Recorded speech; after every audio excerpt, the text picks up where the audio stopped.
The Things That Live in the Shadows by Elias Lamshol. They tell me that I am mad, they being the countless doctors and therapists that have examined my condition over the course of my life. Nyctophobia, they call it. A fear of the darkness. It's not the darkness I fear, it's the things that live in it. Even from a young age, I could sense the creatures that live in the darkness and the shadows. Not with my eyes, since the darkness conceals them from view, and light sends them reeling, but with my ears and that strange sixth sense that some people seem to possess. Most of the time it manifests itself as that strange feeling of eyes on the back of your neck when someone is staring at you. For me, whenever there is darkness, I can feel the cold, malignant gaze of thousands of eyes upon me. It is for this reason that I have been condemned to live out my days behind the locked doors of the Richwood Asylum for the insane.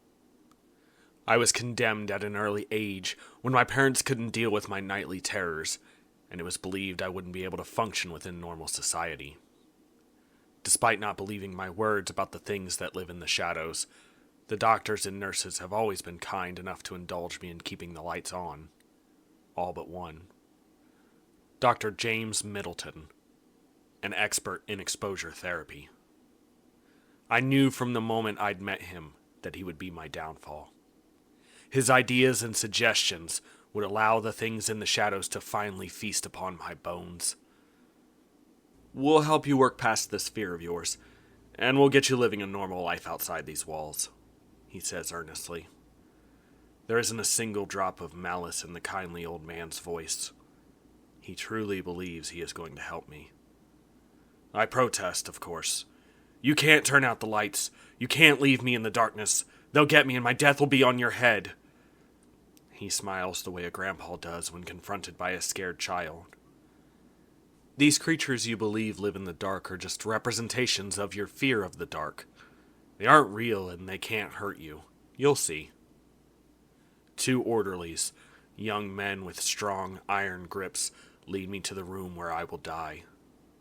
A padded cell with white walls and a single light in a caged box above. I thrash and kick, howl and beg as they force me inside. You'll be fine, I promise, says Dr. Middleton in a calm, reassuring voice. I want to tear out his throat with my hands. The orderlies all but drag me into a chair in the center of the room. I kick and thrash like a cornered wild animal, giving one of them a bloody nose as he bends to tighten the straps on my legs. He stumbles for only a moment before redoubling his efforts to get the thick leather straps tightened around my arms. Meanwhile, the second orderly is holding me tight against the chair with all his strength. I yell and scream and rage in terror, but I can't do anything else. They leave the room, locking the door behind them. I know they can't hear my muffled shouting from the other side, but I howl and curse all the same. Just then, Dr. Middleton's voice comes over a speaker cleverly hidden in the wall somewhere.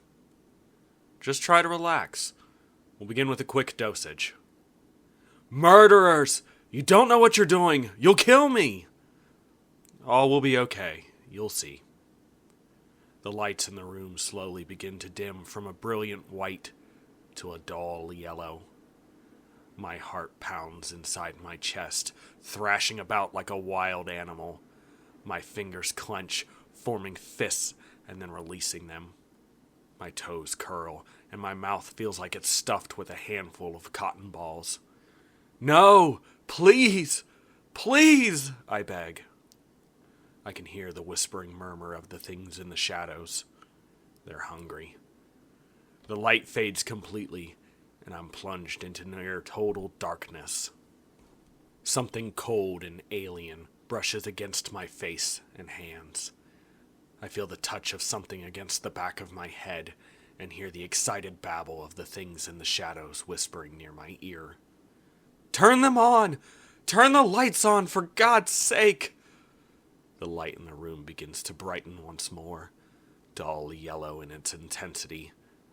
The whispers recede, but don't fade. You see, there's nothing to be afraid of, says the doctor's voice. Let me out! I cry as I thrash against the straps keeping me locked to this chair. Okay, we're going to go again. Just a little longer this time. No, don't do this! The light hasn't even fully returned to its total brightness before it begins to fade once more. The skin on my arms and neck turns to goose flesh.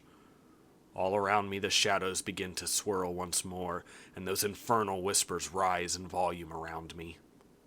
Tears of horror stream down my face. The room is plunged into darkness once more. Long seconds tick by. Something moves to my right, and I feel the air shift there. Then it's on my left. The thing is circling me like a cat toying with its prey. The lights come back on, keeping the thing at bay for just a few moments longer. But I know it won't last. The doctor will soon turn them off for long enough that the things in the shadows will grow bold enough and pounce. There's nothing I can do to save myself now. The lights are dimmed once more. This time for 30 seconds. The creatures in the dark swarm around me, and I can feel their claws on my skin and hear their laughter in my ears. It's the laughter of Satan's spawn. The things that dwelled and festered in the darkness before God created light and drove them from the world. Once more the lights come back on, but I can tell that the creatures are growing bored of this. Playtime is over, and it will soon be time to feast. The doctor's good-natured voice filters through the speaker one last time. All right, we're going to take it up to 1 minute, and then we'll be done for this evening. I shudder. Please, keep the lights on. It isn't working. They're still there. Oh, by God, I wish you could feel their terrible claws. I wish you could hear this horrible whispering and their demonic laughter. You're condemning me. Do you hear? You're killing me. Just try to relax. We'll have a breakthrough soon enough, I promise, declares the doctor's voice. The lights fade once more, and the room is plunged into the abyss. My breathing comes in short, ragged gasps. All around me is a flurry of activity. Shuffling feet, claws scraping against the padding, and hellish noises that declare the arrival of the moment. Then, like a vice, something cold and sharp clamps down on my throat, and the things in the shadows converge for their feast. Thank you for listening to The Things That Live in the Shadows. If you enjoyed this story, consider sharing it and giving it a like. If you want to hear more of my stories, consider subscribing. Thank you, and have a great day.